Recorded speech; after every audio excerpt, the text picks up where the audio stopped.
Aisza Wilde with the West Jordan Chamber of Commerce, and I'm here at the Cruise Lady on about 9100 South and Redwood Road. And I don't know if the Cruise Lady knows it or not, but the Cruise Lady is actually a Pokemon stop. And if you don't know what a Pokemon stop looks like, you're going to have to download the game or go on Google Images and look. It's inside the game. It looks like a floating blue cube. And in the game, when you go to a Pokemon stop, what happens is you can click on it and spin a coin, and you can get Pokeballs and magic eggs and things like that that will help you catch more Pokemon. And I don't know if they know this yet. They may not have seen a lot of people out here collecting coins. I've noticed that I can collect them as I drive by, not while I'm driving. Last night my husband was driving and I was kind of watching as we were driving and looking at stops, and I actually was able to catch it from the passenger seat as we were driving. So here's what I wanted to share with businesses.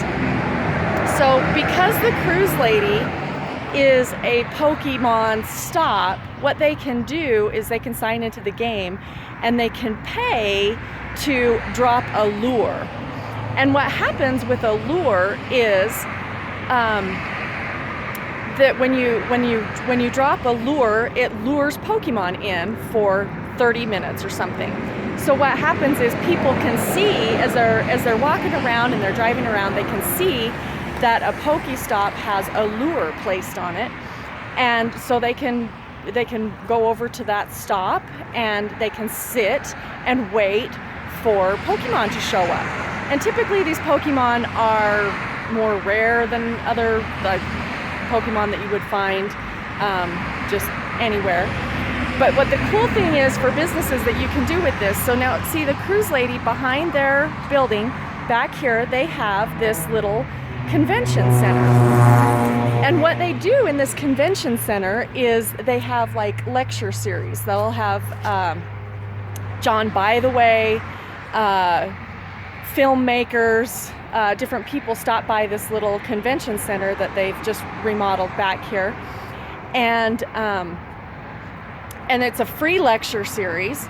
And so if they wanted to boost attendance to a lecture one night, so say they're having John By the Way come, what they can do is when he starts his talk, they could drop a Pokemon lure, and people will come that are hunting for Pokemon, and they will just sit and wait.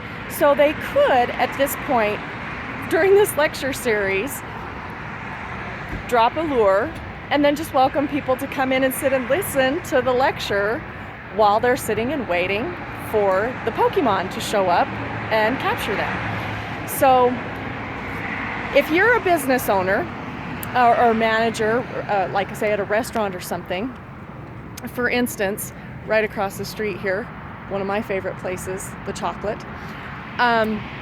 If you've got a business that it's open to the public, or you have something that's open to the public, I would suggest that you actually download the app on your phone and find out whether or not your place of business is a Pokemon stop. And if so, when you are having maybe a slow time and you want to boost traffic, or you're having a special event and you want to attract more traffic, then just drop a lure and people will show up. And I have a friend who told me last night that her friend who owns a restaurant he'll drop lures all day long because it is keeping his restaurant so busy, because people come and wait for the lure, and while they're there they may as well eat. So it's a great thing for businesses if you're lucky enough to have a Pokemon stop at your location. So again, this is Aisza Wilde with the West Jordan Chamber. Little business tip, ever the capitalist, I'm always looking for ways to help businesses.